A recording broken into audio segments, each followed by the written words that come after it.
me give you three things that science can be, ways that science can be evidence for God. Let me talk about artificial intelligence.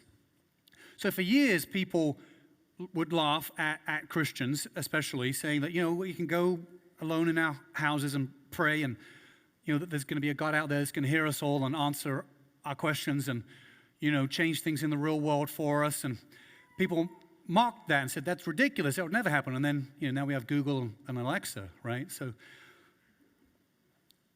the idea, artificial intelligence, in our lifetime, by the time my kids are my age, it's going to be freaky the Terminators are going to come for us, right?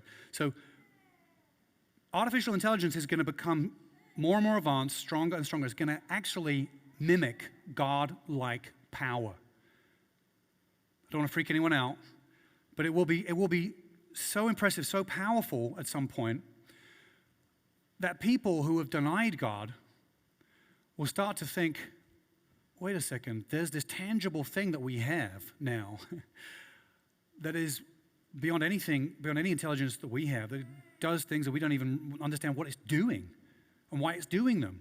It's beyond our control, outside of our control. Can figure out things that we can't even figure out. And it's going to actually help bridge the gap. People are going to suddenly see something tangible. They say, that's godlike. And when people have mocked it before, I think people are going to open their eyes and say, maybe there is an intelligence that's out there, an intelligence in the universe that's out there, not just a random intelligence, but a personal intelligence, God. Second thing that science can be proof for God is DNA. DNA. Essentially, our bodies run on an operating system. You have an operating system, code. You're programmed a certain way. Now, the prominent atheist and scientist Richard Dawkins will look at DNA and say, now look, I know it looks like it's designed. It really looks like it's a programming language, but you just have to remind yourself it's not. It's not. And he has no good reason for saying that, other than he just doesn't want to believe in God. That's what it appears to me. It looks designed. It looks like code. It's incredibly complex. It's science. The more things we discover in the world, the more things point to there's something bigger going on than we previously realized. The third thing I want to point to is anti-realism.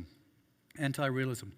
There's two schools of thought, of philosophical science within science itself. Two schools of thought. One is realism, which is the idea that once science discovers something, it's fact.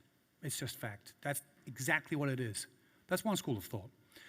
The other school of thought is anti-realism.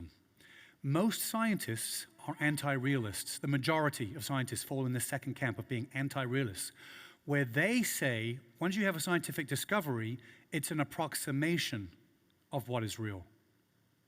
And this is a much more honest conclusion.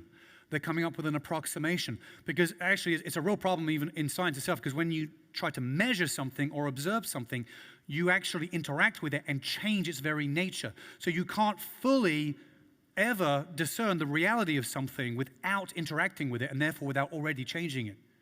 So you can never know what reality actually is. That's why anti-realism is a more intellectually cohesive and satisfying philosophy within science. But here's how it proves God. Because it makes the God hypothesis credible. Because within science, it actually has actually some humility where it says the conclusions we have might not be right. They might not be right.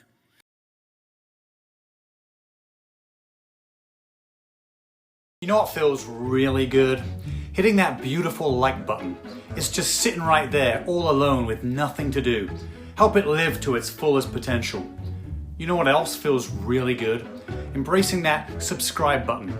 It's like a puppy begging for attention. Just showing it a little bit of love goes a long way. Like and subscribe.